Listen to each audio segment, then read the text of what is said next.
আজকে পয়লা বৈশাখ। বাবু ঘুম থেকে উঠলো, উঠে খাবার খেলো। মুখটাকে কীভাবে করে রেখেছে দেখো, একদম মুখটা করে রেখেছে। কুকি দিয়েছি ওকে, এবার হাসবে।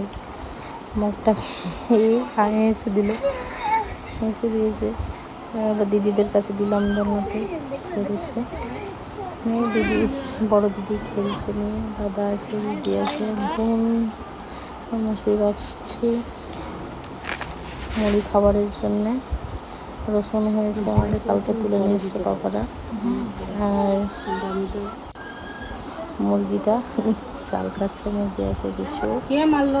বাবু কাঁদছে, দাদা মেরেছে আলুতে। আর ও ওইটাকে পাউডার মাখিয়েছে, নিয়ে কাঁদছে আর ও দেখছে। ভাইকে নিয়ে এবার খেলতে লাগলো, কাঁদা হয়ে গেল। ভাইকে কাঁদাবে তার জন্য ভাইয়ের সঙ্গে খেলছে।